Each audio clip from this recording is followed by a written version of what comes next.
رب العالمين أفبهذا الحديث أنتم مدهنون وتجعلون رزقكم أنكم تكذبون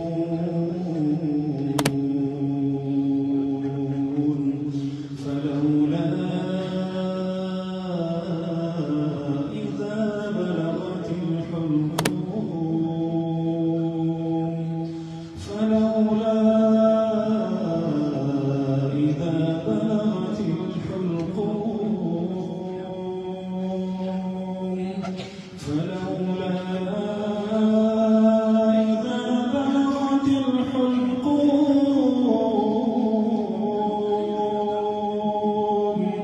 وأنتم حينئذ تنظرون ونحن أقرب إليه منكم ولكن لا تبصرون صدقت يا رب العالمين. درود شریف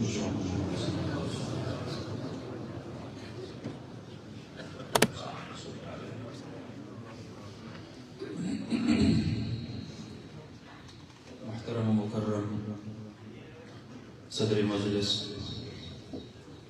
اکابر علماء کرام اللہ پورا کو 22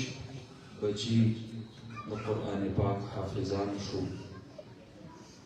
22 میندې او 22 پلاران هغوی ته الله رب العالمین یو ډېر عظیم نعمت او دولت نصیب کو او شل ماشومان قرآن پاک په ناظره باندې ختم کو 3 قسمه مدرسې معاونین به نن ډېر خوشحاله شکر دی زمونږ پیسې هغه په ځای ولګېدې ضایع نه شوې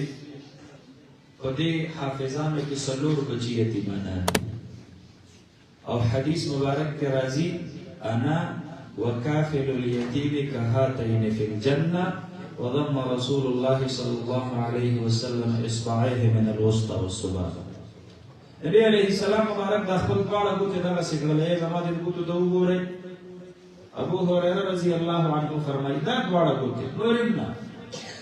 او نبی عليه السلام مبارک فرمایل د یتیم کفالت کوونکې او زو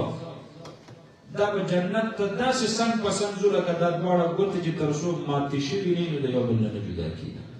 سبحان الله. دې مدرسه کې 4 یتیمانان د قرآن پاک حافظان شو. د دې کفالت بچا کړی د دې د استاد د تنخوا لپاره بچا پیسې رالیږي د دې مدرسې د بجلی د بل لپاره بچا پیسې جمع کړي د دې مدرسې د اخراجاتو د پوره کېدلو لپاره به خامخا یو نه یو چا پیسې ورکړي. الله د هر چا مال د خپل قرآن په خدمت کې نه قبلیات ساتي. دنیا او خلقو سره مالونه دي د جیب نه راوځي کله د کډړه په سر باندې شیندي کله د ډبې په سر باندې شیندي او کله په یو سیس باندې د پاسه شیندي او کله د بل سیس د پاسه د قرآن د پاسه چې کوم مال سورې جوړیږي د الله ته محبوب الله د هر چا مال نه قبلوي. دنیا دولتمن خلق دی د ټول عمر په کمایۍ کې الله یو سره کاسیره د قرآن په خدمت کې د هغوی نه قبوله نه کړي. دنیا غریبانان خلق داسې غریبانان تاسو یقین وکئ د خلقو د دې غریبانانو خلقو دیني او جذباتو ته به حیران شئ. زمونږ په کلي کې یو سړی دی دومره غریب دی چې روزانه د روډ په غاړه باندې د پلو ګاډۍ لګي او د پاپړو خو د دغې غریب سړي دینی جذبې ته زه سلام پیش کوم او زه حیران یم. د هغه 3 بچي د قرآن پاک په مدرسه کې سبق کوي 3 واړه حافظان دي او 3 واړه علم دین حاصل. سبحان الله. دی به د پلو په ګاډۍ کې څومره پیسې ګټي زړه والا الله غني ورکړی دی او د لویو لویو دولتونو خاوندان الله د هغې مالونو د خپل قرآن په خدمت کې نه قبلوي دا قیمتي کېږي بیا الله ته نه قبول زه کله کله ډېر وزیرېږم په د خپل چم ګاونډ کې د کچو ماشومانو ته هم وایم چې پیسې ورته ورکوم زه ورته وایم هغه فلانکي نه به ورشه لاړ شي دا فلانکي نه بې ځان له پلي واخلي زما مقصد دا وي چې دا ماشومان خو داسې چرته خدای اخلي که نه چې د دې غریب سړي نه واخلي نو د ده د جیب پیسې دا خو د ده د بچو د قرآن په تعلیم باندې لګي که نه نو ګوره دا د هغه د بچو د قرآن په تعلیم کې د هغه سره تعاون شي د غریبانانو خلقو نه سودا کوئ دا په دین باندې مین وي او زه اکثر په دې رمضان شریف کې د خپلو وروڼو ته دا وایم روژه را روانه ده او تاسو ته هم دا وایم د غټو غټو شاپینګ سنټرو کې د سودا په ځای باندې دا کوم غریبانان ګاډو والا چې ولاړ وي د هغې نه سودا اخلي ولې ځکه د دې خوارانو د ماښام د روژه ماتي درک دا صرف په دغه ګاډۍ کې نو که دا ټول خلک په لوی شاپینګ سنټر کې هغې کې سوداګانې کوي دا خوار غریب به ماښام خپلو بچو له روژه ماتې څه وړي نو دې سره به ستا سودا هم وشي او د هغه د بچو د روژه ماتې ذریعه به هم ته جوړه شي او بیا زمونږ خوی خصلت ته خو ګوره که نه چې چېرته لوی شاپینګ سنټر ته لاړ شو نو د سرویس او د باټا په دوکان کې موږ د چا سره چېرته د منیجر سره سودا نه ده کړې چې هغه په زر وایي او موږ ورته وایو نه 800 دله درکوو خو چې کو په ګاډۍ کې د پلاستیکو چپلې یخې دي او 100 روپۍ راکوي نو موږ وایو نه په 100 روپۍ به یې راله راکړې د دې غریب سړي سره موماري کوو او د هغې مالدار لوی شاپینګ مال والا سره چېرته چې کوم دی نو سودا د هغه سره په سودا کې موږ موماري ونه کړله په دې غریب باندې مسود نه کېږي او بالخصوص درته رونه وایم اکثر د دې روژه ماتي دپاره په روژه کې دا ماشومان دوی د روډ په غاړه باندې دا چولې ایښولي او دا یې په دې ګوتو کې بندي کړي او دا خرڅوي څوک دا اچار خرڅوي او څوک د دې ساګو نه دا وړې وړې ګېډۍ جوړې کړي او دا یې خپلې مخې ته کېښودلي رونو یو خبره زما یاد ساتئ کوم ماشوم بچی چې د روډ په غاړه باندې دې مزدورۍ ته ناست وي دا د ښې ورځې نه ناست تپوس یې وکئ یا به یې پلار مړ وي دی به یتیم وي او یا به پلار ډېر سخت بیمار وي د ګټې وټې به یې د ده څوک نه وي په کور کې د دې وجې نه په دې ماشوموالي باندې ورله مور د سوال او د چړ د ګدا کولو په ځای باندې یو ښکلې لاره یې ورته ښودلې ده ټولې ورله په کور کې تورسرې مور پردهدارې او حیادارې مور ایښولي دي روډ ته یې راوباسلي دي د داسې ماشومانو نه سودا کوئ ځکه د دوی چې ماښام ځي نو خپلې مور له او خپل ضعیفه او بیمار پلار له او خپلو وړو وړو وروڼو خویندو له د روژه ماتې انتظام کوي نو دا ماشومان چې هېڅوک د سودا ونه کړي او ماښام کور ته د ځان سره چې سر وباسوي هغه ډک په ډکه اوسي نو مور ته بیا ګیله کوي مورې خلکو د لویو لویو دوکانونو نه سودا کوله ما ته خو چا کتلو د مور سره فکر شي چې ربه الله دې ماشومانو ته دې کېنوله خدای د روژه ماتې پسې نشته د دې غریبانانو خلقو د هغې د روژه ماتو غور کوئ هغې انتظام کوئ ارحموا من فی الارض یرحمکم من فی السماء ځمکې والو باندې تاسو رحم وکئ دا حدیث قدسي دی خالق کائنات به په تاسو باندې تاسو وکړي دا مه اګنور کوئ دا مه پرېږدوئ دغسې څوک چې د روډ په غاړه باندې ناست دی او کچ دی ماشوم دی معذوره دی ریړۍ یې لګولی پکوړه تال ته کېناستل تاسو ورسره ښېګړه کوئ رونو دې سره به الله رب العالمین تاسو ته دومره اجر درکړي دې غریبو خلقو نه الله د دې ډېر لوی محنت اخلي ډېر لوی کار ترېنه اخلي زموږ دا مدرسې الحمدلله دا په غریبانانو آبادې دي په متوسط تقدیر باندې آبادې دي دا چې لوی پراخه جایدادونه دي د جومات دپاره پکې کنال ځمکه هم نه اګه ورګي پتی سي ځای باندې ورګي چې دې راشه د ازمکه په ور سره پکې مرا بچي بس اسی کې او زید ورتاوی کې کمر پسار باندې او زید بلدا به ورکم د خدای کو دا د غریبانو خلقو د جیب په پیسو باندې الله رب العالمین دا زمون ادارې چلی نن با د دې مدرسې د مولانا محمد اسلام صاحب او د ملګرو سره چې چا یو روپۍ په تیر کال کې تعاون کړی دی سره به باغ وي چې د سپینو پټکو ته ګوري شکر دی الله زما د وجنا زما د کفالت د وجنا الله یو یتیم بچی د قرآن پاک حافظ جوړ شو او دریم طبقه چې نن به ډېره زیاته خوشحاله وي رونو دا د دې بچو مور او پلار دي د دوی رونه خویندې کور کې به ورته په انتظار باندې مور ناسته وي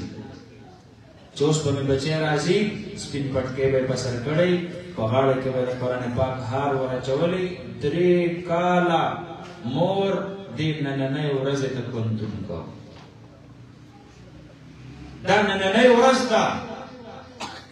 چې په هغې باندې بغیر د روژو نه الله اختر راوستی دی چې د چا مور ژوندی وي او دا ورځ ورته الله نصیب کي د دې نه بله لویه د خوشحالۍ ورځ نشته چې د چا پلار ژوندی وي او دا ورځ ورته الله وښیي د دې نه بله لویه د خوشحالۍ خبره نشته د ټولې دنیا نعمتونه یو طرف ته کا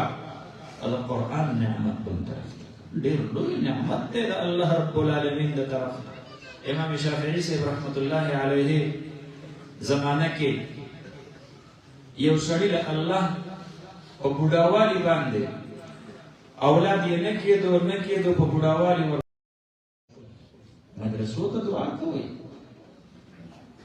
یو زمونږ له استازو د وخت بادشاهان قل هو ولا نه ورځي ماته غلطه لیکلې سوره قدر ورله نه ورځي ماته غلطه دا پته ورته نشته چې د قرآن سپارې څو دي 40 پارې قرآن انا لله و انا الیه راجعون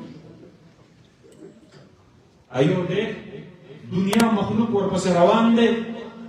هغه وایي 2,40,000 انبیاء کرام 2,40,000 انبیاء کرام انا لله و انا الیه راجعون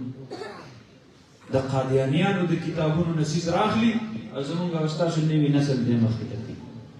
په دین باندې ناپوهه الله رب العالمین دې مونږ او تاسو ته دینداره صالحه او نیک عمله بادشاهان نصیب کړي د مسلمانانو بادشاہ به هغه کوم چې غټ عالم و د مسلمانانو په کرسۍ به هغه کس کېناستو کوم چې په مصلی ولاړو ابوبکر صدیق په مصلی ولاړ الو تخت حکمرانی ته ور وختل وړاندې د نبی علیه السلام د مصلی جانشیني سنبال کړې وه نبی علیه السلام مبارک د خپل ژوند په آخري ایامو کې حضرت عایشه رضی الله عنها ته فرمایي مري ابا بکر فليصلي للناس وشلاشه دا جی دی وای ابو بکر صدیق تا چراشه نبی علیہ السلام مبارک امامت نشي کولای کمزور دی بیمار دی مسجد نبوی شریف کې مصلی سنباله د مصلی سنبالون کې با د مسلمانانو تخت حکمرانی به سنبالوله نتیجه به سره وکړه نتیجه به دار وکړه چې خوشالي هر طرف ته خوشالي و من او تاسو سکم اتیا کال وشو د الله د عظیم نعمتنا او دولتنا محروم یو چرته امام عادل چرته عادل راځي چې تر څو وخت پورې مې پلار نه راځي کړ هر څومره عالم دي شم هر څومره عادل دي شم هر څومره متقی او پرهیزګار دي شم محبوب سیس گفت کم هدیه کم چې د پلار خو مې را راضي شي زوی د پلار په خپل خصلت باندې پوي دیو جنرونو چې کوم دلته موجود یې او مور او پلار مو ژوندي دي ته چې کله ماشوم وي یاد دي شي چې کوم سیس به ستا خوښ و پلار به درله هغه اغوسته چې کومه جامه به ستا خوښه و پلار به درله هغه اغوسته چې کوم پیزار به تا خوښ کو او جبه شوې ورته پلار به درله هغه اغوسته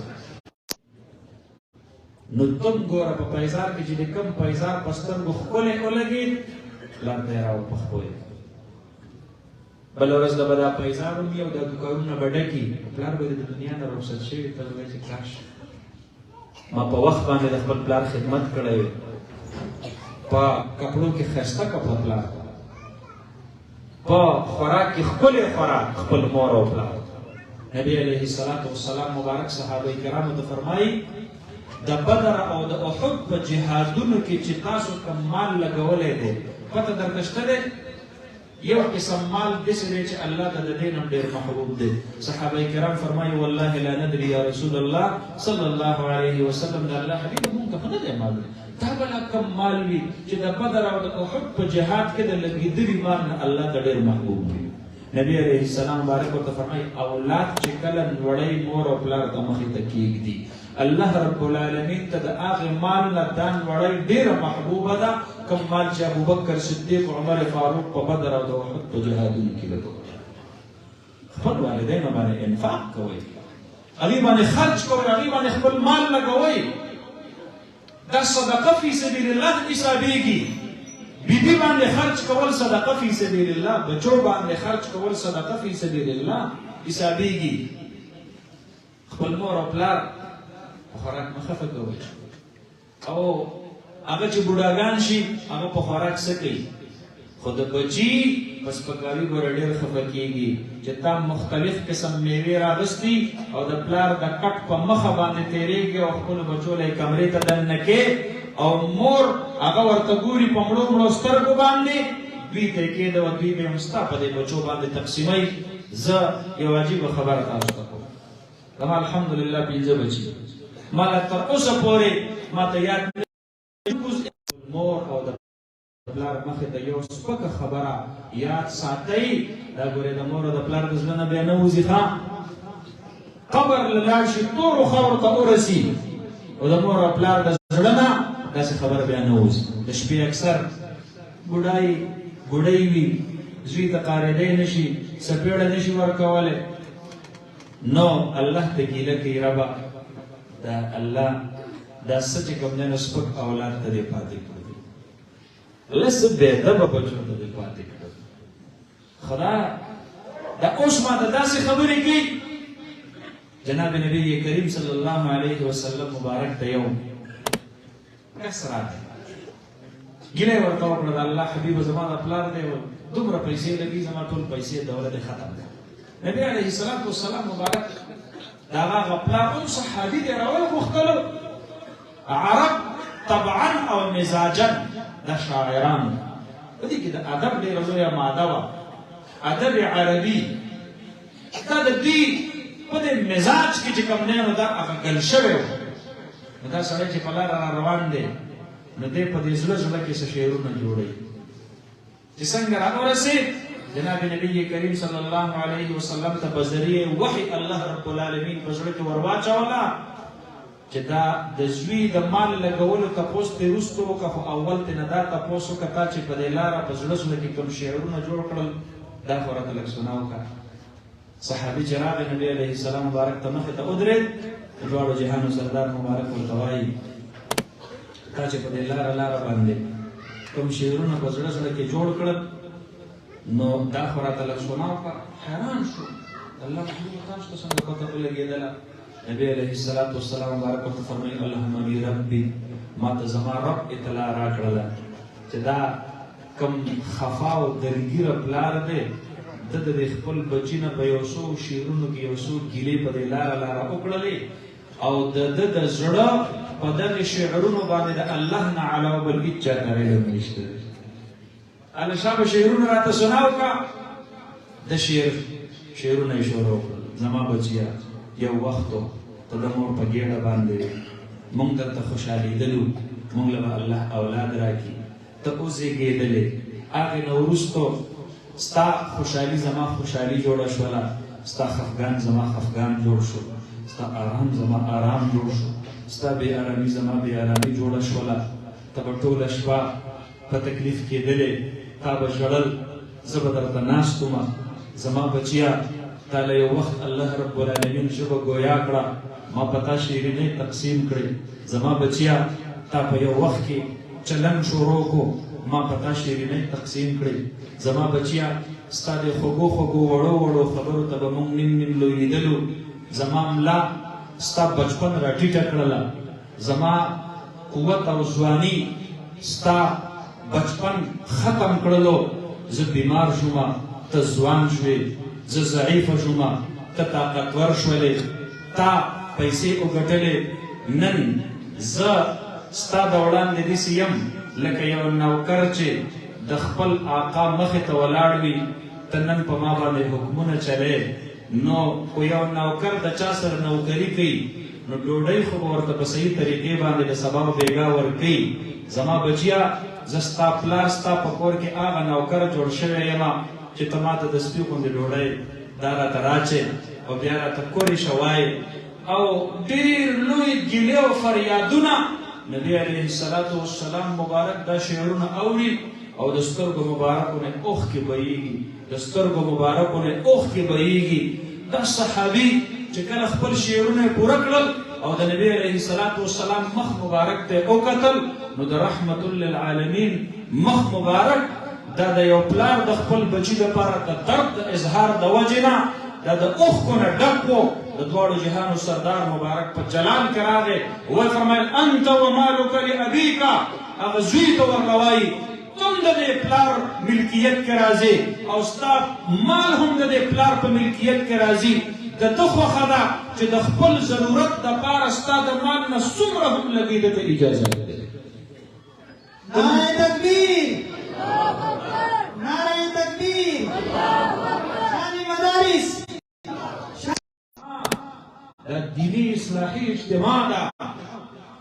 علماو د بیاناتونو د خپل ځان سره د قیمتي جواهرات د خپل ځان سره اوسو. هغه اورنګزیب عالمگیر رحمت الله علیه خپل پلار ته کوم څیز ګفت کوي، پلار یې واپس کوي شاه جهان نه اخلم، اوس ولا واپس خولې ته نه لګو، زما د خوراک نه دی پکار، زما د خپل زوی سکاک نه دی پکار، زه خفه کړی یم. نوکر واپس کوي. اورنګزیب عالمگیر سوچ کو زما د پلار په قرآن باندې ډېر مهم د خپل بچی قرآن ته کینو چې د قرآن حافظ شي، عالم شي. پلار ته به قاصد ولېږم ستان وسي په قرآن علم وکړم، کیدای شي د دې وجې نه رانه خوشحاله شي، دا یو ډالۍ به ورله ورکړم، خپل بچي باندې حفظ وکړو، علم وکړو، قاصد یې ولېږو شاه جهان ته. دا جي ستا وسي د قرآن علم وکړو، د قرآن حفظ یې وکړو، بس روایتي طور په خندا باندې چې کوم دی نو خبره ورواړوله، داسې څه زیاته تبدیلي د قاصد ونه لیدله. واپس راغی اورنګزیب عالمگیر ته بادشاه سلامت، خبر زړه په زړه پاتې. اورنګزیب عالمگیر پوه شو زه د اخري حربه ده بس دا استعمالوم، په خپله قرآن ته کښېنم، د قرآن حفظ کوم، د قرآن علم کوم، په خپله باندې د قرآن تعلیم یې شروع کړو. حافظ قرآن جوړ شو، حافظ قرآن جوړ شو. پلار ته قاصد را ولېږلو، دا جي ته ووایه اوس خو خوشحاله شه که نه، اوس خو د حافظ قرآن پلار جوړ شو، اوس خو ستا بچی د قرآن حافظ شو. چې پلار ته یې څنګه قاصد اطلاع ورکړله، مبارک شه اورنګزیب عالمگیر حافظ قرآن شو. کتاب لیکي د تاریخ، وی دی د خپل ځای نه داسې یکدم پاڅېدو لکه چې ده ته کرنټ لګېدلی او د ډېرې خوشحالۍ د وجې نه د الله خپل داسې دعا وکړله، الله خدایه اورنګزیب عالمگیر مې په هېڅ نه معاف کولو، ربه خو چې نن د قرآن حافظ جوړ شو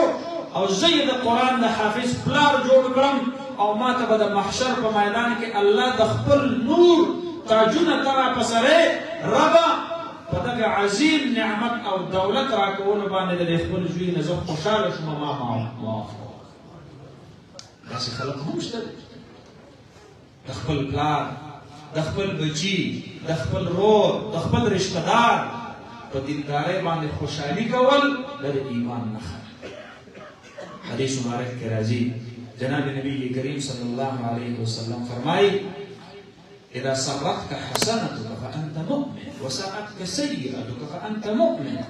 چې کله تا خپل نیکي د خپلو بچو نیکي د خپلې بیبي نیکي دا خوشحاله کي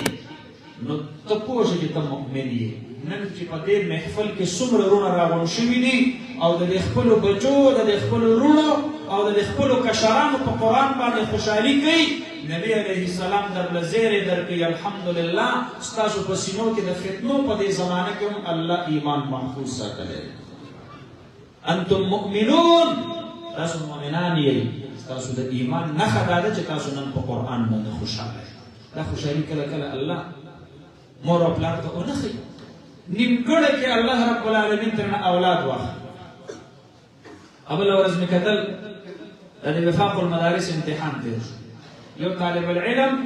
چې د بخاري ختم یې شوی د وفاق المدارس د امتحان اخیرنۍ پرچه یې ورکړله او چې د پرچې نه راپاسېد د زړه دوره ورته وشوله وفات شو هغه تصویر کې دا مخ داسې مطمئن ښکارېدلو مطمئن به ولې نه تازه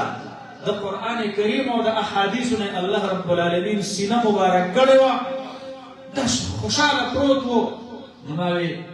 مور او پلار به یې د سپین پټکي په انتظار و او دا بچه ورته په سپین کفن کې الله ورولېږي دا د الله فیصلې دي دا څلور یتیمانان بچي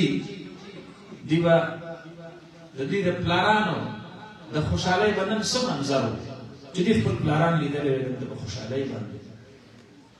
دا د الله فیصلې دي د الله د طرف نه وي چاته الله رب العالمین دا خوشحالي کو نه ښایي زمونږ نوي کلي کې یو مدرسه ده هلته د حفظ قرآن دستاربندي وه زه تللی وم هغه استاد قاري صاحب چې کوم و هغه د طالبانو او د حافظانو د دستاربندۍ والو نومونه اخیستل په یو نوم کې ودرېد او ودرېد څه چې په چغو په ژړا شو زه لږ حیران شوم ما چې څه چلو شو خدا طالبان را روان دي او قاري صاحب خاموش شو سپیکر ته ولاړ دی خولې نه اواز نه راوځي چې کله دستاربندي ختمه شو تپوس مې ته نه و قاري صاحب تا خو وژړل دا ولې ما ته یې مفتي صاحب زما په دې شاګردانو کې یو شاګرد و او هغه د هغه واقعه راته رایاده شوه پلار یې وفات شوی او چېرته دی یتیم مور یې په مدرسه کې کېنولی نو ته چې د اخرنۍ سپارې د شلو نه را په دې خوا شوې نو ده ته به ما د ورځې صفحه یاده کړله ده به ما ته وویل مازدیګر کې قاري صاحب ما هغه صفحه یاده کړې ده ما ته یو بل مخ هم ووایه نو یو ورځ ترې ما تپوس وکړه هلکه ته ولې تادي کې او تلوار کې د ورځې دوه مخه سبق دا بیا وروسته یاد نه پاتې کېږي